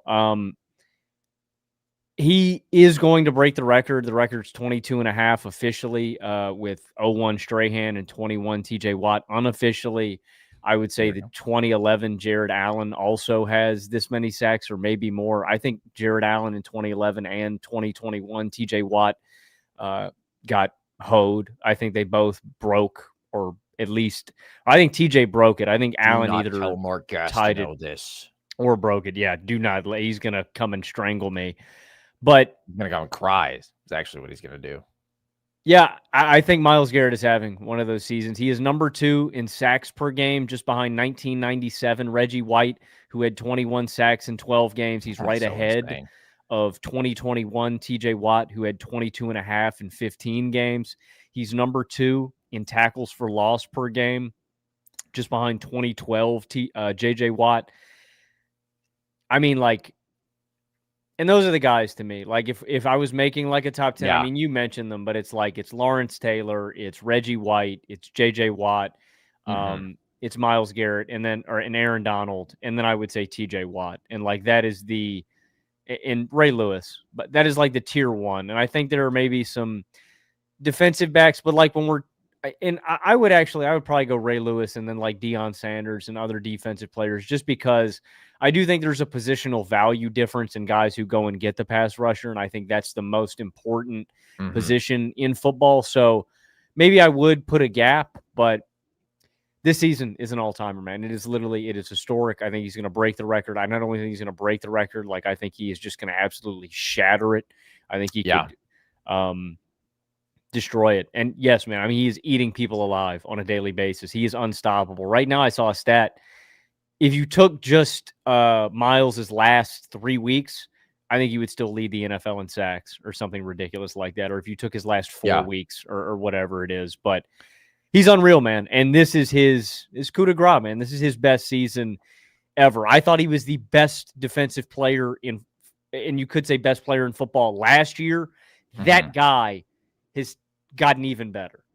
It's insane, dude. And thank you for bringing up JJ, because I was thinking more in like a career sense at first, but when it comes to just like straight up peaks, JJ is absolutely in my tier one. I think what he did 2012 to 2015, like the 4 seasons that he was actually healthy all the time at his best, he's got 220 sack seasons in that stretch. He's leading the league in sacks, I think 3 out of the 4 years, like just setting tackle for loss records. So stupid how dominant he was. But yeah, it's him, it's Reggie, it's LT, it's Donald, it's Myles Garrett. Those would be my top 5 defensive peaks of all time. And what's crazy about Myles Garrett is, yes, this is his best season ever, but he's been doing not this in terms of production, but best defender in the planet kind of stuff for 8 years now. Like since his second season, he's clearly been at least a top 3 defensive player on the planet. And I would say for the last 6, he's been the best defender on the planet. Or, well, I don't know, Aaron Donald, but whatever. Several years now, he's been the best.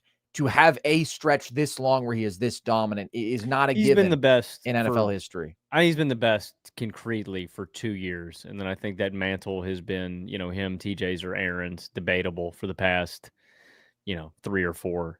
Aaron Donald should come back and get a ring with the Rams. He's only 34 years old. That'd get him another one. That would be insane. But what Myles Garrett is doing is absolutely insane.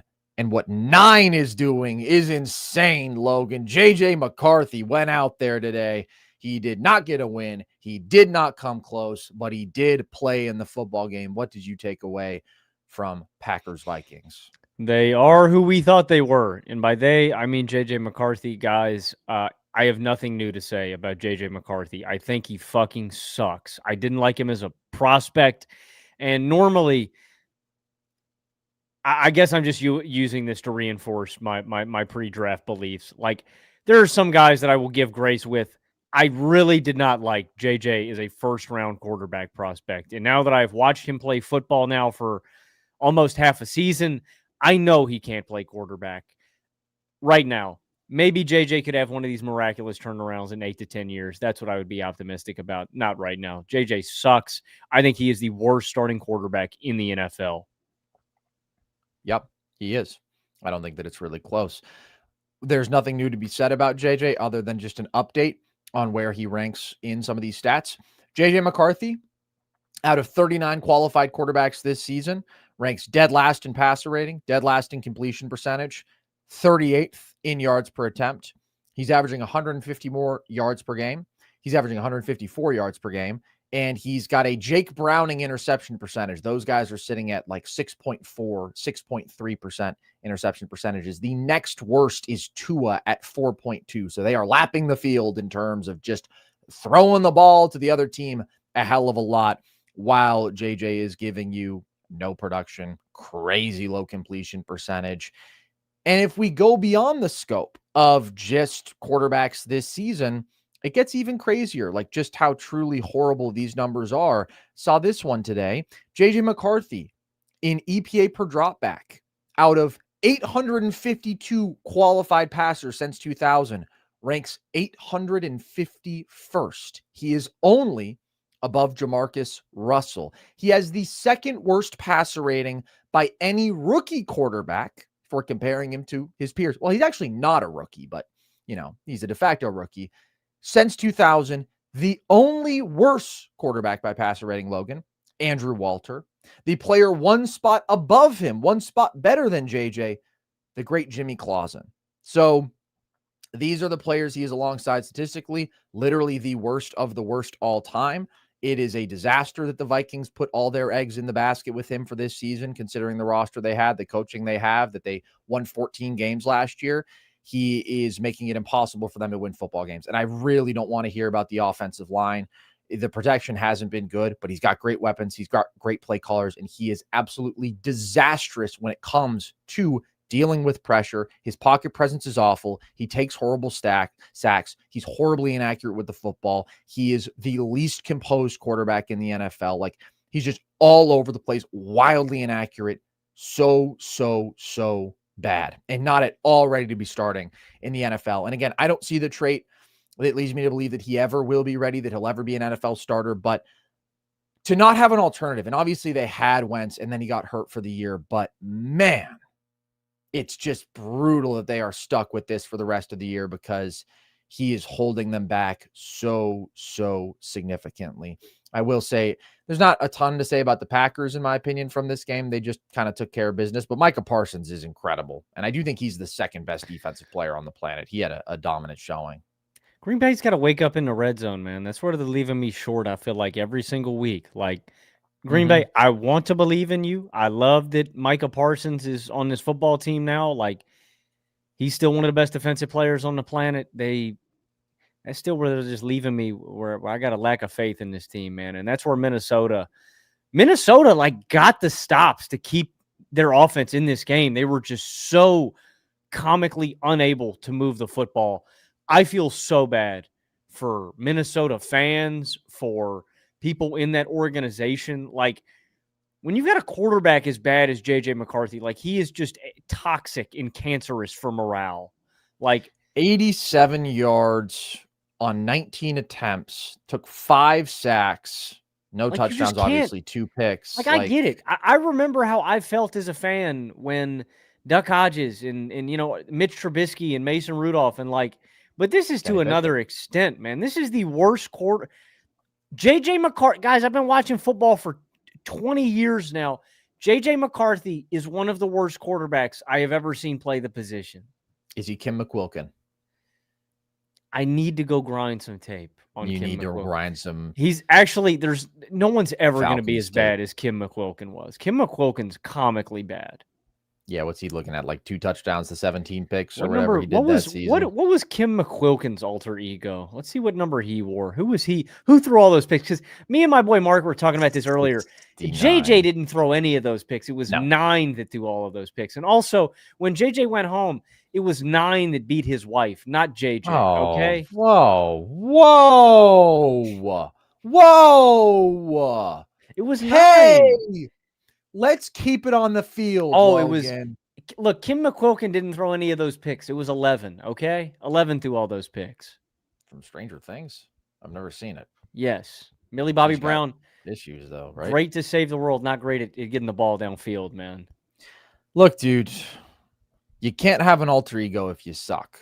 That's really what it comes down to. And you can't be the most weirdly intense guy in the world if you suck. It only works if you're good. That's the only world in which people will tolerate, and then they'll even romanticize it, and then they'll even make your legend greater. But you have to actually be able to make a basic NFL reads and throws. And JJ McCarthy, 9, cannot do that. He's not even close. He is horrifically bad. I mean, I don't want to dump on the kid anymore, but it is crazy, I guess, how some people are still denying what we're all seeing in front of us, which is an absolute dumpster fire for a team that just should be a lot better than this. Let's keep it moving, Logan, to talk about the man who was in Minnesota last year, the man who I'm sure they wish they could have had. Seahawks beat the Titans. I kind of just want to talk about JSN from this game, actually, because I think that's the only thing of note is he just has another ridiculous performance. How high are we ranking him, Logan, among all wide receivers now? We've already said he's top 5 today. Are we going higher than top 5? Are we going top 3? Yeah, I think I'm willing to do that. I would go Jettas, I would go Chase, and I would go JSN. Do you disagree? I agree completely. That'd be my exact order. I can't knock Chase because Chase got, Flacco throwing him the ball. I still know what he can do. Jettas can't knock him. He's got 9 throwing him the ball. I still know what he can do. I don't know if people are going to like this comparison, dude. JSN reminds me of Big AB.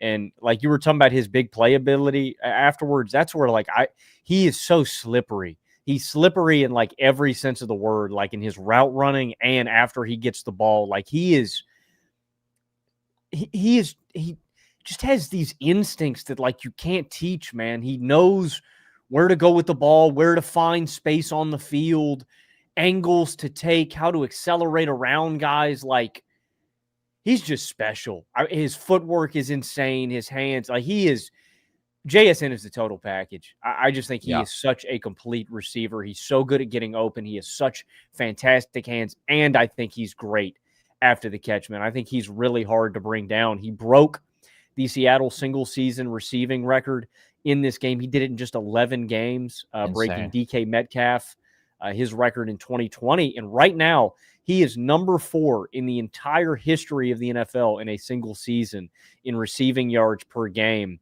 behind Charlie Hennigan. I was about to say Crazy Legs. You got to let me get the Elroy Hirsch off. One more. And who is it? Wait, is it another throwback? No. Is it Megatron? Calvin Johnson Jr., 119.4 receiving yards per game. I think he's got to be top 3, man. I just think he's a total package. He is absurd. Dude, shout out AFL legend Charlie Hennigan, and shout out to Crazy Legs Elroy Hirsch, who was putting up these ridiculous numbers in a 12-game season. Yeah, JSN's on pace for 2K. I want him to do it. I want to see it happen. And I was thinking about this, dude, as you mentioned, how we're seeing a record pace from JSN, record pace from Myles Garrett. And then you mentioned the Reggie White 21 sacks in 12 games in 1987, the same year that Jerry Rice had the 22 touchdowns in 12 games. Think about that. Both those guys, if they played full seasons, like they could have shattered those respective records, and they might still be holding them today. But anyways, for now, it's Crazy Legs Elroy you got to go up against, and I think JSN has got a chance to beat him. I hope he does. It would be incredible to see. He's amazing, and I do think that he's number 3. He's been the best receiver in football this year. Obviously, in terms of production, it's not even close. But like Jettas, he's not losing that title to me. Like, just when you consider what he's done, 94 yards per game in his career with the quarterback play he's had, and now he has 9 throwing him the football. Like, I mean, he's doing as much as he possibly could be.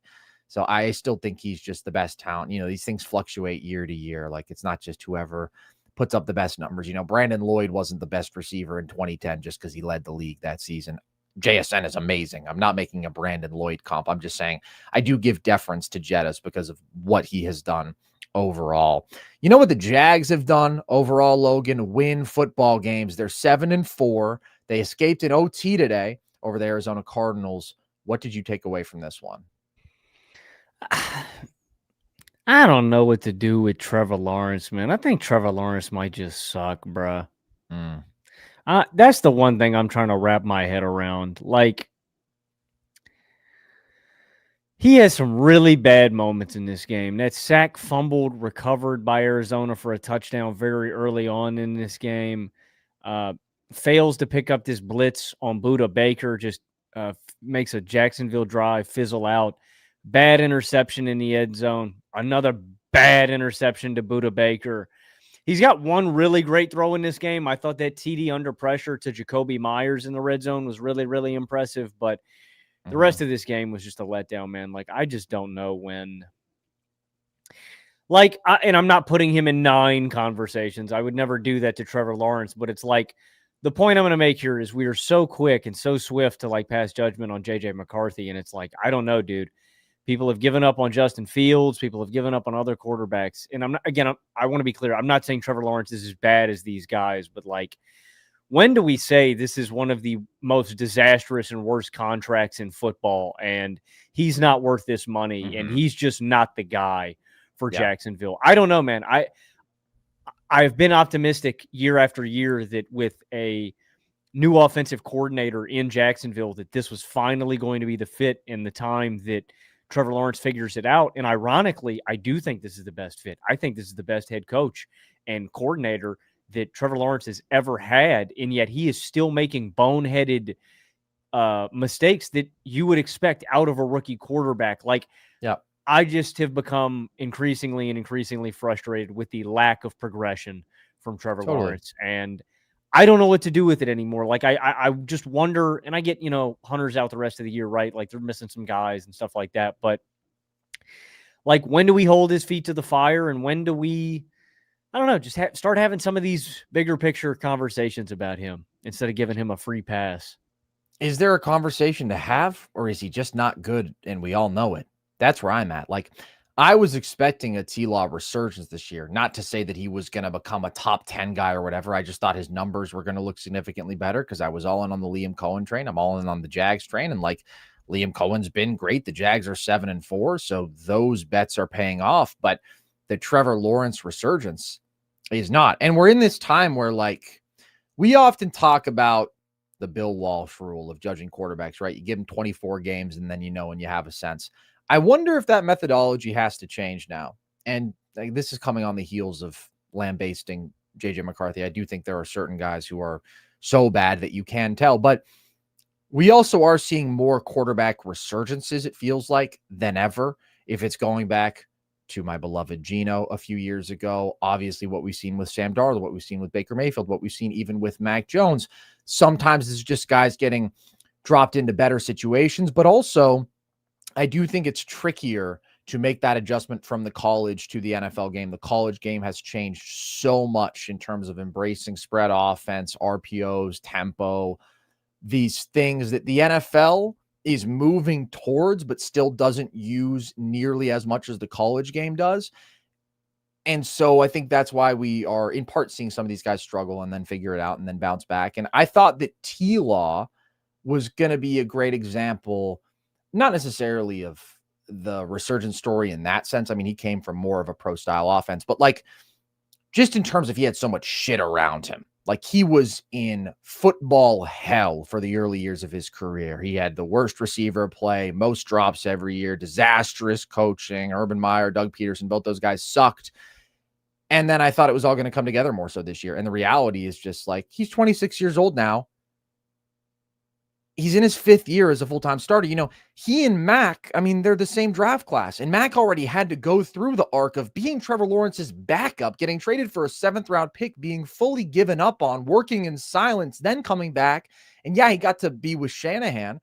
But T-Law has Liam Cohen, and Mac Jones now is the guy who looks like the better quarterback between the two. With the traits that T-Law has, it feels like that shouldn't be possible, but there's still such accuracy issues, and it is the decision-making more than anything. Like, just some disastrous decisions in this game, a turnover in his own end zone, a turnover in the other end zone, which are like the most painful because you're swinging points on both sides of the field, throws a pick right to a defender. He's late on a curl that he forecasts, easily picked. DB got a clear break on the ball. Like, yeah, there's some great plays. The touchdown throw that he makes versus the blitz to Jacoby Myers, I agree. He made some plays with his legs on the move. I thought that touchdown that he threw to Parker Washington was a dime at the end. I thought that was a really nicely placed ball.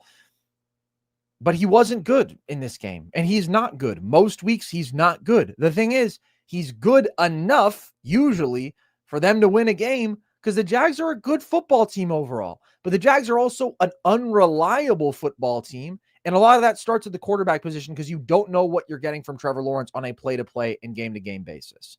Like, some of the decisions in this game, it's just like, holy shit, you look up and it's another like F- play from Trevor Lawrence. And you can survive those against Arizona, especially when your defense, I mean, they were getting pressure like they were. And it was a great pass rush performance from Josh Hines-Allen and Devin Lloyd. And offensively, I thought that ETN was great. The run game was really good. Like, everything around him went well. He made a couple plays, but he made life really hard on them to ultimately win this football game. And that's why they're not a team that anybody's going to trust to go out there and win multiple playoff games. Like, it's just too unreliable week after week.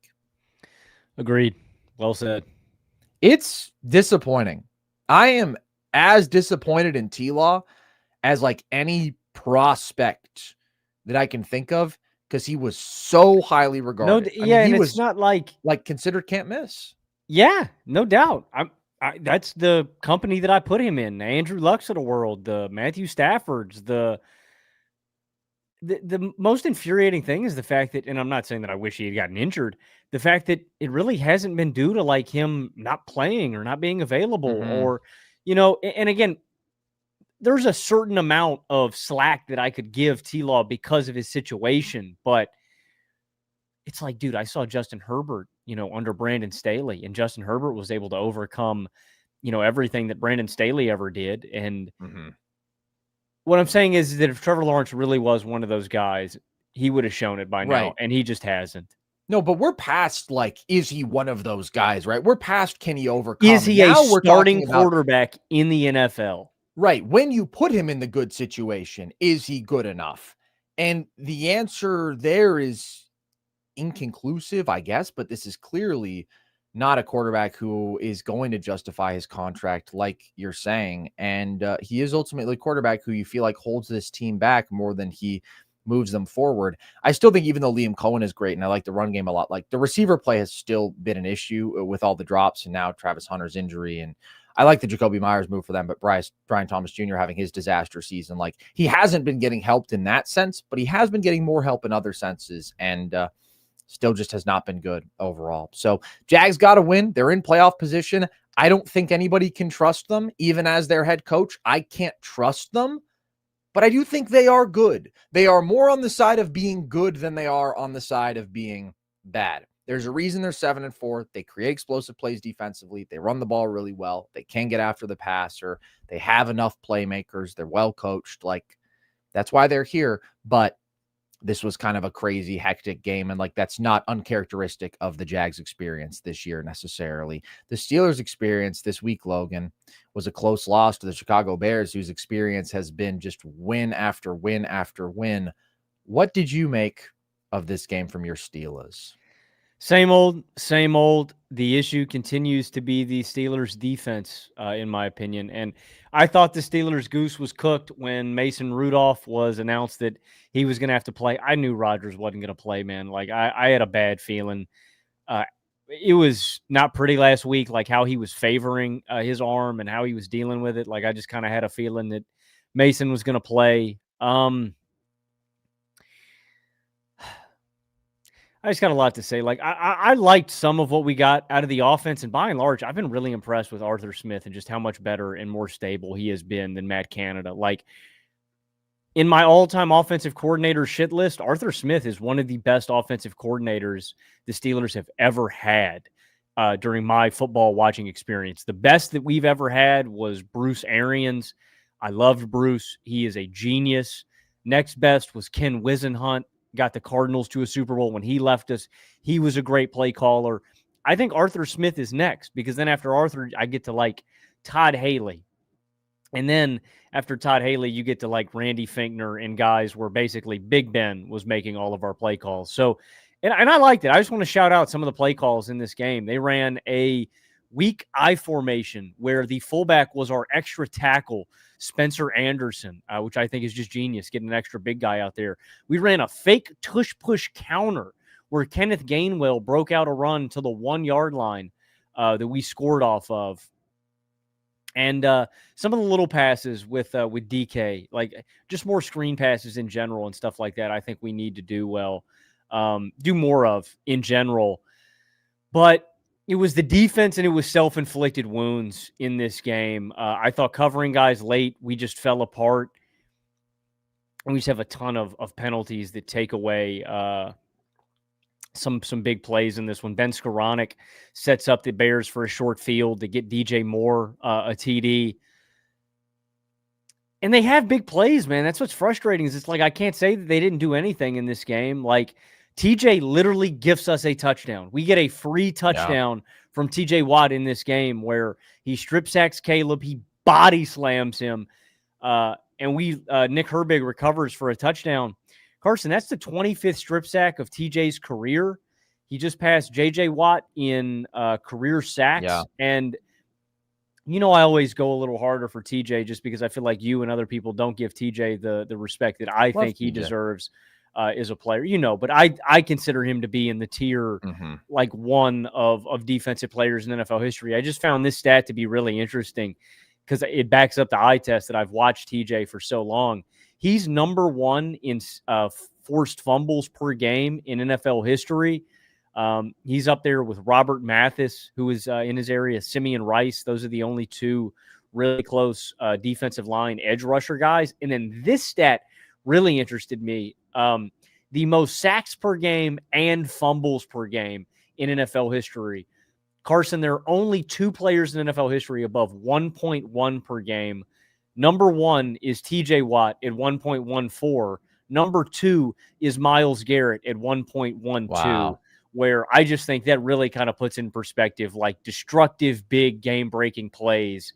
Those guys entered in the same draft class. Like they have really just been stride for stride the two most destructive big-time playmakers from the D-line spot since they entered the league. So I want to give him some props. At the end of the day, I'm not surprised at all by Pittsburgh. I don't have a ton of new stuff to say. I like where our offense is trended over the past couple of years with Arthur Smith. Unfortunately, our defense has trended in the exact opposite direction, and we can't get stops. We can make big plays happen. We have some playmakers. Like, I don't know. I think the offense is too limited with Mason Rudolph. I think we are very dependent on Aaron Rodgers when he is healthy. He has been really good for us this year. You shouldn't dig into some of the analytics and the advanced numbers because they aren't going to tell you how good Rodgers has been for the Steelers offense this year. Outside of one game, Rodgers has been a very good stabilizing force for this team and somebody they've needed. So with Mason Rudolph in, I think there's a chance the Pittsburgh Steelers lose out. I would say the Steelers should not be favored in any matchup. Isn't Rodgers supposed to be back soon? I don't know. I think he Rodgers might be back next week for the Bills game. I'm just saying any game that Mason Rudolph plays in, you should not pick the Steelers to win. In this defense is still not good on a drive-to-drive basis. They can make big plays happen, but they're not good. The Steelers are a confirmed not good football team. Yeah, I agree with you there. Shout out to TJ. That is the least surprising thing ever to me that he has the most forced fumbles per game. He's the strip sack GOAT. He's the GOAT at just getting that ball out. I've never seen anybody like him in that regard. Caleb also bears some responsibility for that play. It looked like he was trying to get that ball out, right? Bro, like get it out, but he also looked like, oh, I'm just going to beat him to the edge. Like, oh, I just got this. Like, and Caleb's great, but you got to know when you've met your match and when to. A huge part of quarterbacking play, and this is something that I've thought about a lot this year that we can take for granted, and at least I take for granted, risk mitigation and like danger control and like just knowing when to cut your losses, to throw the ball away, to where you line on that. And Caleb's going to have to learn. Like that was a rookie mistake from him.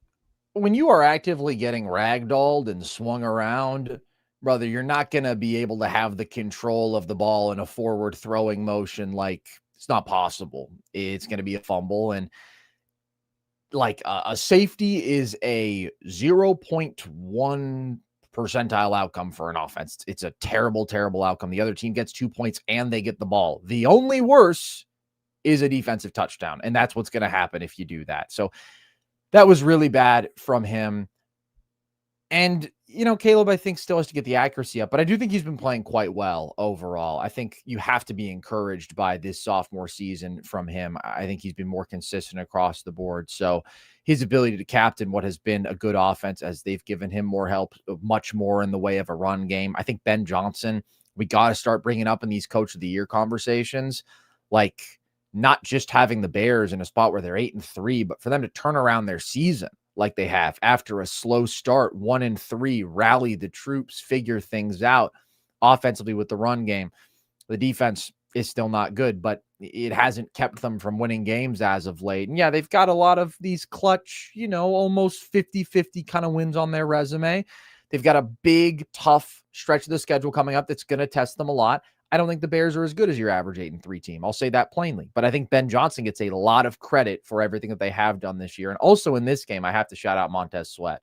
2 sacks and the very impressive forced fumble and recovery, dude, to get back into that play and fall on that football. Give him a lot of props for that. That was a really great game from him. But overall, I don't know that we learned a ton from this game about either team, really. Patriots, Bengals, I don't think we learned anything, Logan. All I think we learned is that Joe Flacco is still good for the worst pick six you've seen every once in a while. Oh my gosh, dude. I called that play out when it happened. Like I literally said, he snaps it. I said, hit the flat. And when he took the pause, because he didn't get rid of the ball immediately, like, dude, it's baffling to me that a guy who's been playing in the NFL for damn near 20 years now could make that mistake, bro. Like, that's a rookie mistake, bro. You do not throw that football. Marcus Jones was coming down on that thing like a heat-seeking missile, like a fat guy smelling a pie on a windowsill. You never throw the ball across the field, and you never throw late to the flat, man. Mm-hmm. That is like rule. After pump faking to the flat. That was brutal. That was really brutal. Telegraphed. Yeah. I hope we see Joe Burrow back for Thanksgiving. That's all I'm going to say, because that could make that slate really compelling. Packers, Lions, Chiefs, Cowboys, I think is going to be a really good game now. And if we get Ravens, Bengals, Ravens obviously having a lot to play for with Joe Burrow on the field. I mean, the Bengals still aren't a good football team, but Jamar is going to be back from Spitgate.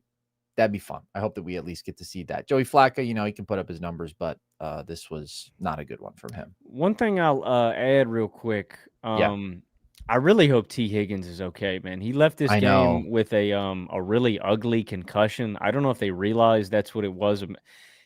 Like that dude's entire body weight, whoever tackled him, like it came all down on his head. And that is one of the more severe head injuries I've seen this season. And I just really hope T's okay, because that could be a multi-week kind of recovery. Yeah. We'll hope for the best for him. Mitchell Tinsley was making some plays for them down the stretch when everybody else was gone. So shout out to him. I mentioned the Ravens. I'm going to say this. I have very little to take away from their win over the Jets, too. I mean, they're just kind of underwhelming, but winning as they have this crazy light stretch of the schedule, which is all they need to do to be in position to make the playoffs. They've already caught up with the Steelers in terms of pure record. Got the 2 head-to-head games coming up, which are huge, but like they don't look good out there. They don't. And shout out to the Jets for keeping this close for so long and holding them in the red zone. But I agree, very underwhelming at this point. Yeah. Falcons Saints, speaking of underwhelming, I didn't watch. I did. You mentioned this earlier, and I was thinking about this a lot, actually. How the Browns didn't use Shador in the red zone and how it said a lot about a quarterback. I think it spoke volumes about what the Saints thought about Tyler Shuck when in the red zone. Down 16-7, mind you, back against the wall. On 2 different 4th down attempts, 4th and goal, they go a Taysom Hill shotgun snap where he rolls out and he's throwing the pass. Really creative, guys. I didn't see that one coming. It's never been done before. And then another one, they ran a 4th and 1 where instead of putting the ball in Tyler Shuck's hands and maybe he throws, they ran a pistol handoff to Taysom Hill right up the middle. So even in the big game's biggest moments, we are not turning to our starting quarterback. We are going to Taysom freaking Hill, baby. Because in one player, I have an elite running back, I have an elite tight end, and I have an elite quarterback. Why would anybody else ever touch the ball? I'm going to give him $400 billion, Logan, out of my own pocket. Why does he? What's the deal with that? How has Taysom Hill lasted so long, man? It's the greatest gimmick in the NFL. I love that there's a guy like that. A guy who's just okay at everything. That's awesome. Yeah. A guy who's just okay at everything, so we got to get him on the field. That being said, it's fuck Shuck, and it's Rattler is dynamic talent. That's what it is. No, let me take that again. It's fuck Shuck, and it's Rattler's got star factor. Okay. I can get behind that. That was an improvement upon my first try at it. Yeah, Tyler Shuck is a 48-year-old rookie, and he sucks. And the Saints suck, and the Falcons suck. So that's what I have to say about that game, which I did not watch. Again, let's get to these super chats, guys. If you have any questions you want to get them off real quick. Logan, get them off real quick. What do you mean by that? Bruh. Andrew says, great sound effect there. We got to get you doing more sound effects. That's great for the pod. Thanks for the amazing work, y'all. My favorite content creators for sure. Thank you, Andrew. You're our favorite guy. As a Broncos fan, I've appreciated your guys' honesty on the offense, even though boners rise up, and praise of the defense. Andrew, Thank I love you, Andrew. Andrew, I could kiss you. If you were here, I could lay a fat one on you, man. You are a thought leader. You are a truth seeker. You are an independent thinker. We appreciate it so much. The Broncos defense is amazing. Amazing. One of the best defenses we've seen in a long time. Bo, yeah, you appreciate our honesty, and we appreciate that you appreciate our honesty. Colin says, Carson, your cut looks amazing. Thank you, man. Because I can't get a haircut without looking British or German, is what I feel, Logan. Do you think I look British or German right now? Oh, you look mighty British. I look British? Yeah. You do look British. That was the first thing I thought of. That is my lot in this life. But Colin likes it. Thank you, Colin. I asked you guys a couple weeks ago to help me cope with my Seahawks, but we didn't know JSN was like this. Yeah, there's not much to cope about, dude. JSN is the GOAT, and you guys are a really good football team. Freaking sweet. Logan, can you close the show tonight? I need your voice. For what? Don't ask what he's going to do with it. Colin? He can't answer that. He's not on the pod. But he's probably going to do something very private and personal and intimate that's none of our business with it. I can do my best. Are we going to let you close the show? Are you going to say, and this was Nerd Sesh? Has it ever been done? I'll let you do it, Logan, if you want. I don't think this has ever happened before. I'm not some control freak. You can do it. I'm what's known as a switch, actually, in the community. Next super chat. Next super chat is from Amadou Boss, who says, I don't know how Jettis doesn't request a trade this offseason. He's too great to not get the ball in a catchable vicinity. I think it's time. Yeah, that's what I mean when I say toxic, cancerous to about JJ McCarthy, because when you have got a quarterback that bad, like it is just you're going to lose guys in the locker room. That's why, like the Browns, unironically, I think Shedeur Sanders could be the key to like them keeping Myles Garrett around. If he is good enough down the stretch where Myles is like, wow, maybe we could actually win games with this guy. And who knows, maybe Myles is just loyal enough to where he's going to want to stay. But with wideouts, it's way more volatile. And Jefferson is a guy who's had success everywhere, regardless of his quarterback. Like Nick Mullins, they throw him in there. Boom, it works. Yeah. Josh Dobbs, Kirk Cousins, like whoever has been there throwing him the football, he has figured it out with. Even with Carson Wentz, the fact that McCarthy can't get the best receiver in football the ball is a major problem. So I agree with you. I think that the Vikings need to realize the gravity of the situation and just how quick they need to figure it out, or you are going to run the risk of losing one of the best players in football. It's such a tough spot for them to be in where now like they have to test the market when they already had like two good veteran options there. Well, but dude, wow. Justin Jefferson with JJ McCarthy averages only 53 yards per game this season. Even with Carson Wentz, he was averaging over 95 yards per game. That's insane. That is insane. He has literally been up close to triple digits, like you said, with everybody they have put under center. And he's getting half of that with JJ. That's just brutal. The guy literally can't get him the football. So I don't know if he's going to request a trade. I think Jettis overall has been pretty tolerant of the situation, but the Vikings have to move fast. Like this is not going to be a run it back, give him more time. Like you can't do that. Windows are too short in the NFL. You tried the whole quarterback on a rookie deal. Let's see if he's ready thing. Because that's best case scenario when you've got the rest of the roster. He's not ready. He's not close to ready. A budget veteran option somewhere else is ultimately going to be better than what you have in JJ. But ultimately, like the quarterback position might just be what holds Minnesota back. I think I totally underestimated, even though I was low on JJ coming in, but I didn't think he would look this bad. And also, I just underestimated Darnold, how good he really is, how he's even continued to improve this season, and how much he would change my feelings about everything in Minnesota if he was still there, even if they were paying him $40 million.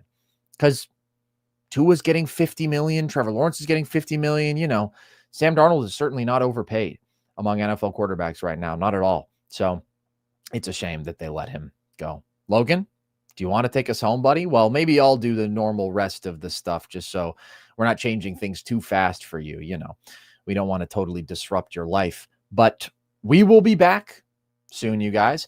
We are not going to do a show reacting immediately to the Thanksgiving games. Unfortunately, I just have a lot of family stuff going on that is going to make that not possible. So next football show, will be Sunday night when we do our normal reaction, but we will have an NBA show before then. And you guys know where to find it, I hope, all across our YouTube channel. We've got all our full shows. We got all our video essays, video breakdowns. I did that video a few days ago on the NBA teams winning without point guards, which I thought was pretty interesting. Dove pretty deep into the different teams who are doing that, how they're doing that, what it says about some of the State of the League stuff right now. Shout out to the State of the League podcast.